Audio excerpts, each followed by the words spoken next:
Well, first of all, at ease. Let's have a good time. Let's have a good time. And we had an incredible meeting that lasted for about an hour, and you have no idea what we've come up with. You're going to be so happy.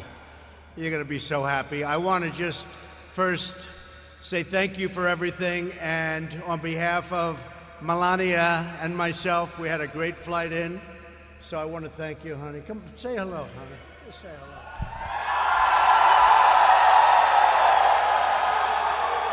I'm very honored to be here tonight. Thank you for your service, for your sacrifice, and keeping us safe and free.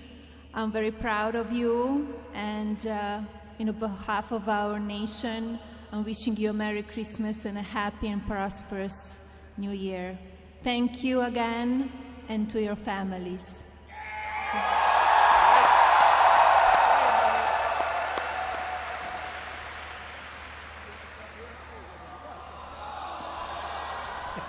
Let's let her make the speech, right? Yeah, she's great. Very popular First Lady and a great person.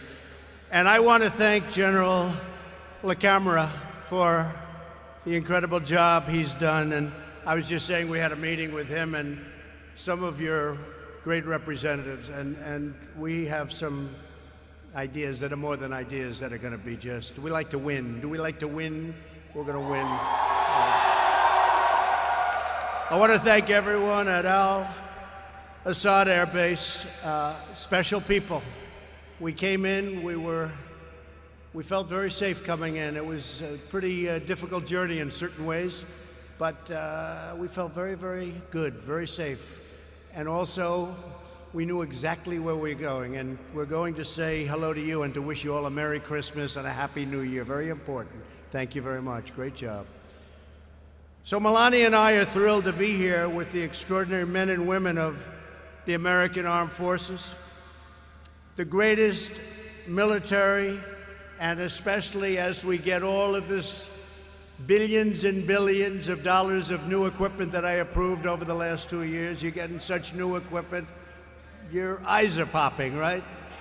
Your eyes are popping. You're getting the best equipment in the world. As you know, it was being very rapidly depleted, and it wasn't good, and we weren't going to let that happen to you or to our country.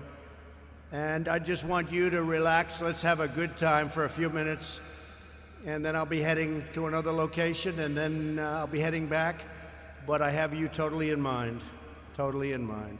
We came to Al-Assad to share our eternal gratitude for everything you do to keep America safe, strong, and free. Though you are thousands of miles away from your home and your loved ones, I hope you all had a Merry Christmas. I also know that, speaking for your families, they are missing you and they love you. And you know, they're every bit a part of your success. They make it possible. So they're very special to us, all of the families. It's because of your sacrifice that America's families can celebrate in safety and in peace, and we're doing great back at home. There are many incredible patriots to recognize here right now, and I'd like to start by say a few words for Colonel Michael Maddox. Colonel, thank you very much. Thank you, Colonel. Great job. Thank you, Colonel. No games. I can see, I know people. No games with the Colonel. No games with your General, right? Not a lot of games. It's called, they want to win. I want to thank the 201st Regional Support Group. One that everybody knows of, even back in the States, Task Force Thunder and their Lieutenant Colonel Kent Park.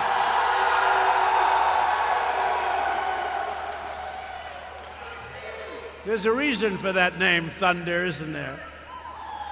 The 443rd Air Expeditionary Squadron and their great commander, Major Dicey Ritz. Where is Dicey? Thank you. Great, fellas. Great. The 1st Expeditionary Rescue Group and their commander, Colonel Michael Gurshard. Where's Michael? Thank you. Thank you, fellas. The 3rd Cavalry Regiment and their commander, Colonel Jonathan Byram. Brigadier General Austin Renforth. Where's Austin? Austin. Thank you, Austin. Thanks, Austin. Everyone at the Special Operations Joint Task Force. Thank you. Where the hell are they? And all personnel who reside at Camp Havoc. You know what that means, Camp Havoc. Also joining us this evening is the U.S. Ambassador to Iraq, Douglas Silliman. Douglas, thank you very much. Great job, Douglas. Great job. The courageous men and women at Asad Air Base are on the leading edge of our fight to vanquish America's terrorist enemies. You know that. The other reason I'm here today is to personally thank you and every service member throughout this region for the near elimination of the ISIS territorial caliphate in Iraq and in Syria. 2 years ago, when I became president, they were a very dominant group. They were very dominant. Today, they're not so dominant anymore.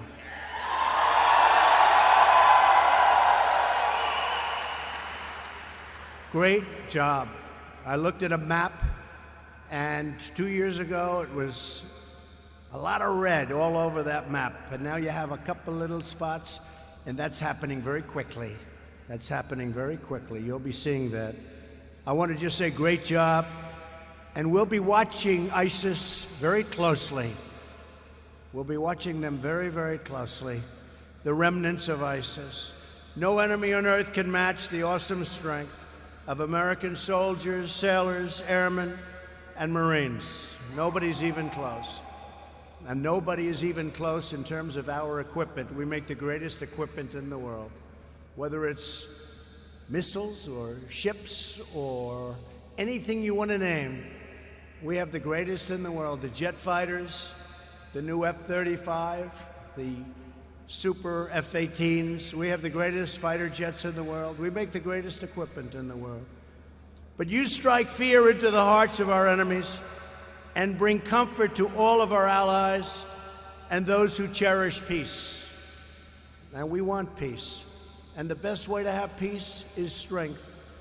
When we're strong, we're going to have peace. If we're not strong, you know what happens. So we're stronger than ever. And very soon, when it all comes in, when that equipment keeps flowing, it's being made, much of it now, there'll be nobody ever in history that's even close.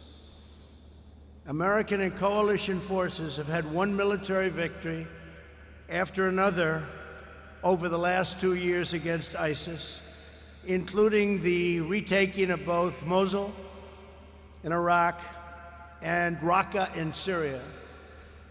We've liberated more than 20,000 square miles of territory. Think of what that is, 20,000 acres is a lot. Think of what 20,000 square miles is. It's a lot. This was all formerly held by ISIS and liberated more than 3 million civilians from ISIS's bloodthirsty control.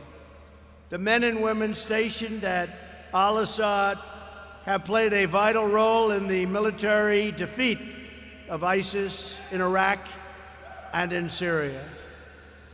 Because of these gains, our service members in Syria can now return home to their families. Some will come here for a stay, but a lot of them are going to be going back home where they want to be with their families. They've done a fantastic job. Originally, years ago, they came here, and it was supposed to be for 3 to 4 months, and that was a long time ago. That was many years ago.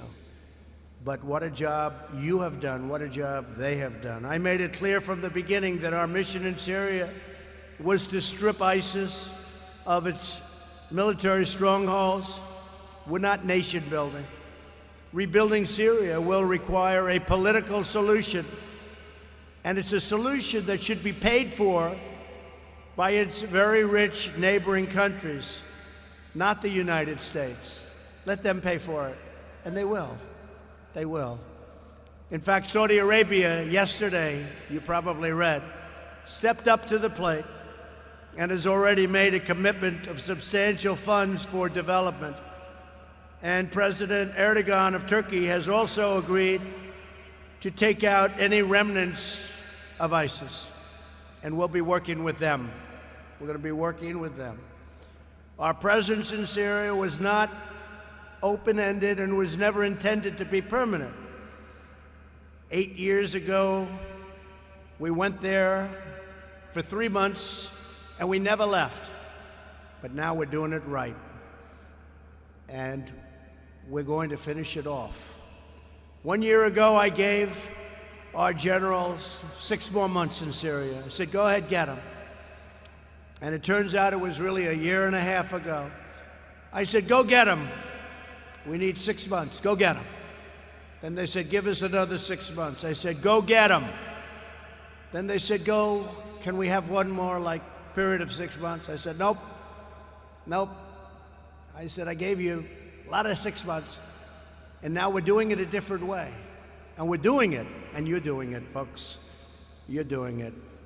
Just the remnants. The men and women who serve are entitled to clear objectives and the confidence that when those objectives are met, they can come home and be with their families.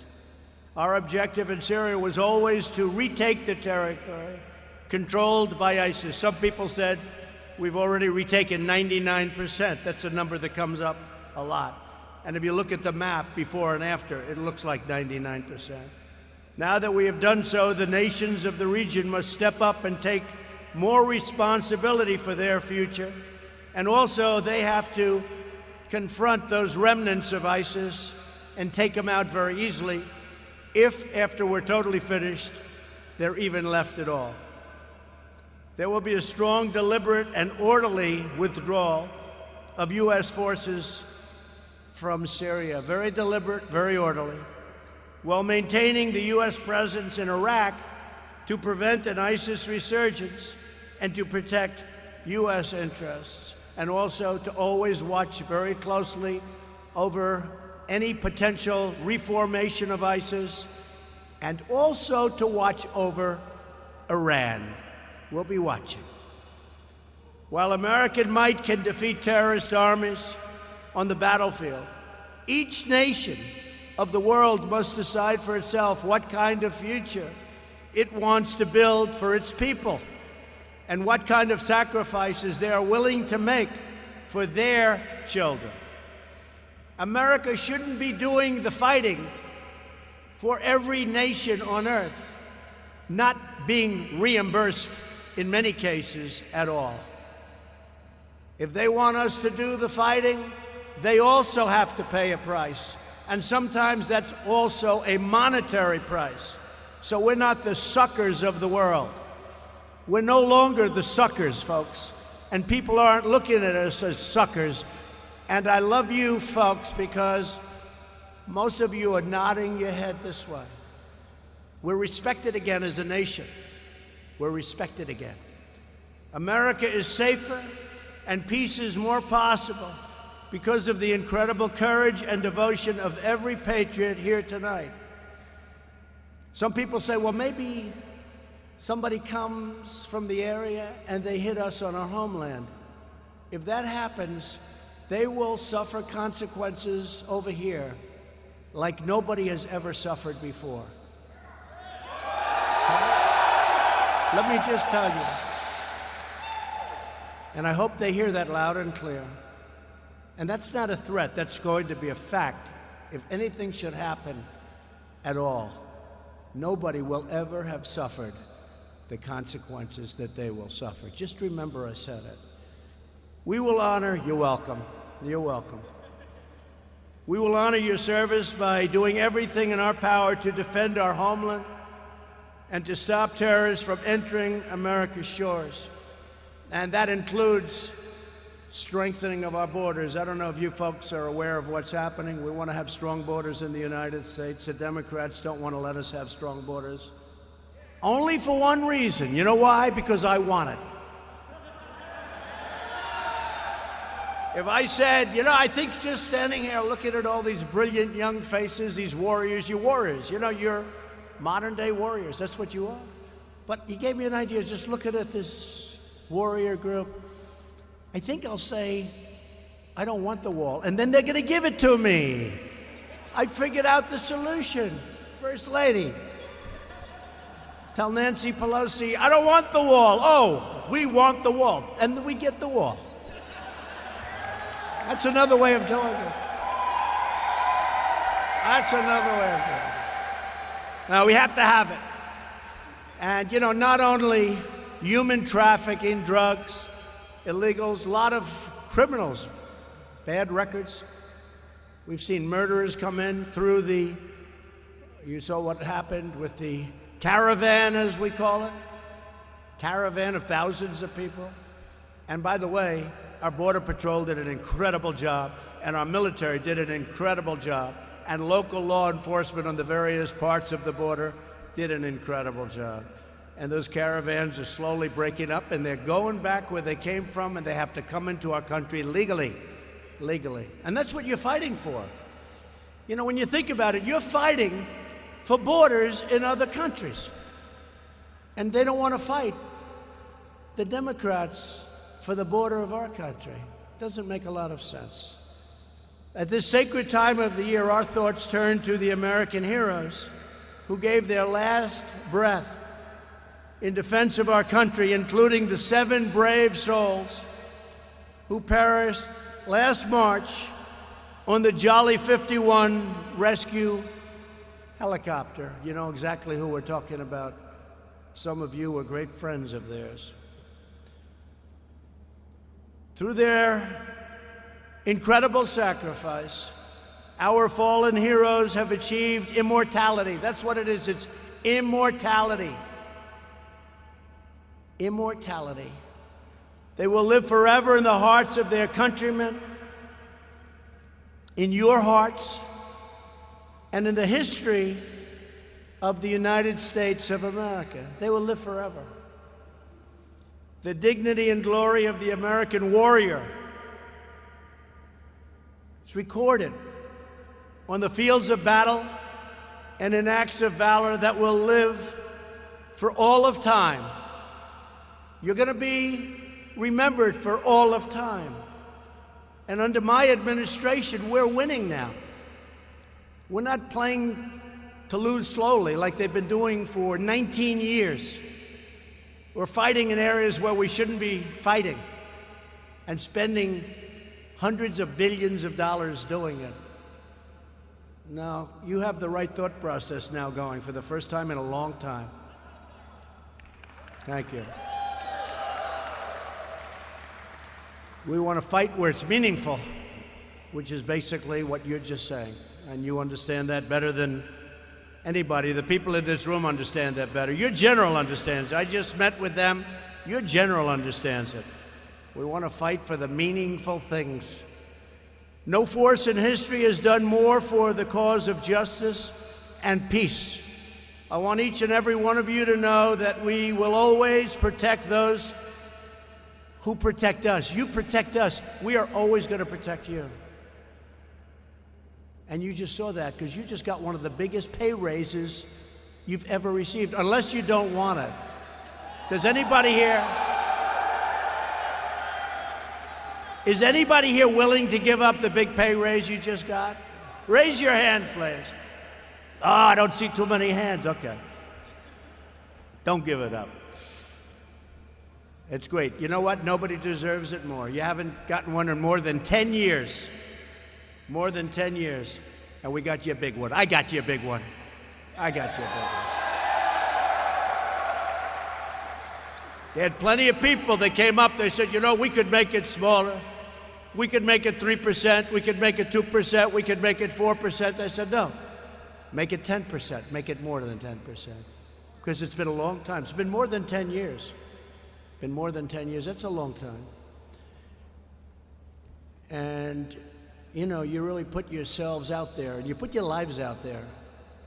So congratulations. We're fighting every day to ensure you have also the tools, the equipment, the training, and resources that you need to fight and to win.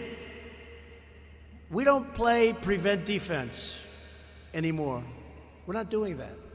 That's why when you see me doing things, I always have things in mind. I always have lots of things in mind, things that you have in mind too. But a lot of other people don't. A lot of the media doesn't want to report it correctly. But we have a lot of things in mind.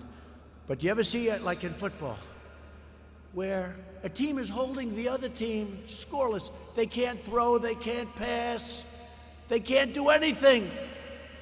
Now it's 3.5 quarters. They gotta just hold them. And they say, let's change to prevent defense. And that's what happens. And you know what it does? It prevents them from winning. How many times have you seen that? We don't like prevent defense. We want real offense and we want real defense, and that's what we're doing. We have secured a record increase to our military budget, and we are purchasing all of this great equipment. $700 billion last year, $716 billion with a B, with a B. We were fought very hard by the Democrats and others. But I said, we have to take care of our military. I mean, I want to see costs come down too, but not when it comes to our military. You have to have the finest equipment anywhere in the world, and you have that. $716 billion. And this year, again, we're going to be, don't tell anybody because nobody else knows, even a little bit higher. But we have no choice. We can't play cheap with our warriors, our military. We can't play cheap with victory, and we're not going to. We understand the best way to preserve the peace is to be prepared for combat, and the surest way to prevent conflict is to be totally unyielding and totally ready for conflict if that should happen. America is a peace-loving nation, but rest assured, if we are forced to fight, we will engage the enemy with overwhelming force, like never before, like nobody's ever seen before.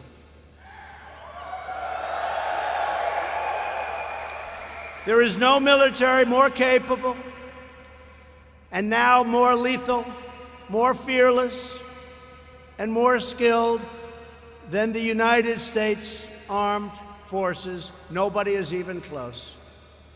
Our faith and confidence in you is absolute and total. You are the sentinels who watch over our nation. You are the warriors who defend our freedom. You are the patriots who ensure the flame of liberty burns forever bright. That's who you are. That's who you are. To everyone at Asad Air Base and every American serving overseas, may God bless you. May God protect you. And may God always keep you safe. We love you, we support you, we salute you, we cherish you. And together we pray for justice, goodness, and peace on earth. We are putting America first for the first time in a long time, longer than anyone can remember. At the same time, we're here to help others. And for all of you that have those red caps, and I saw them before, I signed a lot of them, it says, "Make America Great Again." And you know what? That's exactly what we're doing. So we flew all night on Christmas evening. The First Lady, myself, John Bolton, and a lot of other great people on that plane. Thank you, John. And it was worth every minute of it. And I just want to thank you. You're outstanding, outstanding people. And we will never let you down. Just remember that. God bless America. Thank you very much.